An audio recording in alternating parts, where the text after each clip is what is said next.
What's up, everybody? I'm Chris, your host of MTG Unscrewed, and we're going to talk quickly about this whole. I saw a video Rudy did on. Apparently, they made it print to demand, and sorry if you hear my phone go off in the background. Actually, chatting with a couple of friends about this, and that last minute they changed it from a limited print run of 12,000 to 40,000 or whatever, print to demand. Legally, they cannot do this. I actually worked with attorneys all day, and so decided to ask a client that I consider to be a good friend on whether or not this constitutes false advertising. So the first question actually comes from whether or not they stated that they were only going to print 12,000 of these. So let me hide the video capture here. And we're going to go to their website really quick. And so what I'm going to point out is the key portion of this. So this is all the details.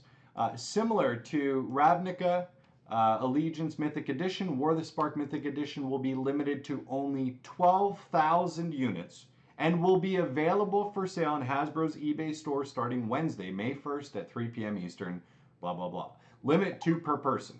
There will be no reprints of War of the Spark Mythic Edition. Once it's gone, it's gone. So right there, they're stating this will be limited to only 12,000, and that once it's gone, and no reprints. So they close that loophole of being able to reprint this and say, well, we sold 12,000, but we're capable of reprinting.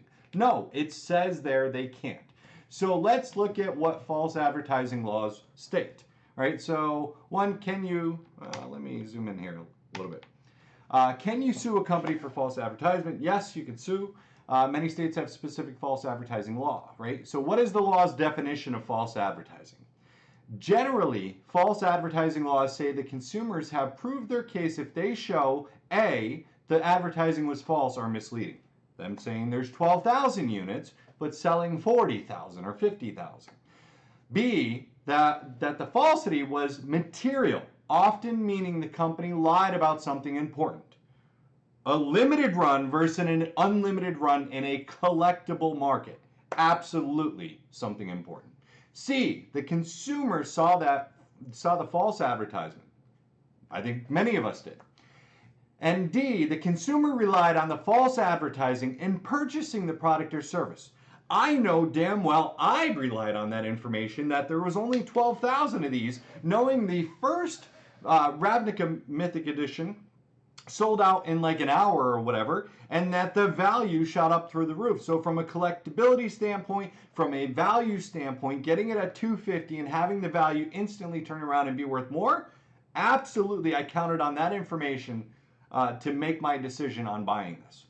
It says consumers may show reliance be proving they wouldn't have bought the product or service if not for the false advertising. I know many people would not have bought this if there's more than 12,000. If there's, like, look at the Guilds of not Guilds of Ravnica, the other Ravnica Allegiance Mythic Edition. They upped the print run. What happened? And it tanked.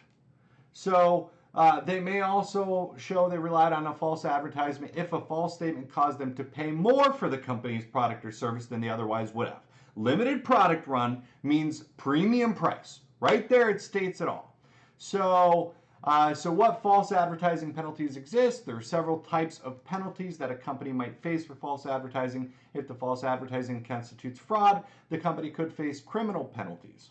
And if the advertisement was distributed by mail or the internet, the company could face severe criminal penalties for mail or wire fraud. So let's see. Someone can be penalized criminally for wire fraud, being that it was on the internet. So companies may also face civil penalties for false advertising. Usually false advertising laws only let a government agency sue for civil penalties. For example, in California, State Attorney General can bring a lawsuit to recover civil penalties up to $2,500 for each false advertisement sent to a consumer. The Federal Trade Commission, a federal agency charged with protecting consumers, can collect civil penalties up to $40,000. So they can pay a lot of money in legal fees for each and every person that purchased one of these. So absolutely nuts. So, like it says, they can add up quickly. Consumers may be able to sue for damages to recover money they paid. So, on top of them having to pay back the money, getting fined, and all these other things, they are, look, legally they cannot change their print run last minute. Just wanted to show this to you guys. And so I got concerned myself. If my order goes through and I get two, and they go over 12,000, and it comes out, and they don't make a statement about it's not more than 12,000 and 40,000 of them are in the market, you sure as hell I'm going to raise hell, and absolutely consider a lawsuit to get my money back, or I want to open up a claim to get my money back. So definitely is a bait and switch in my eyes. So it says it here. So, but hopefully you guys enjoyed this video. Just kind of wanted to put this out there on whether or not legally can they change the print run.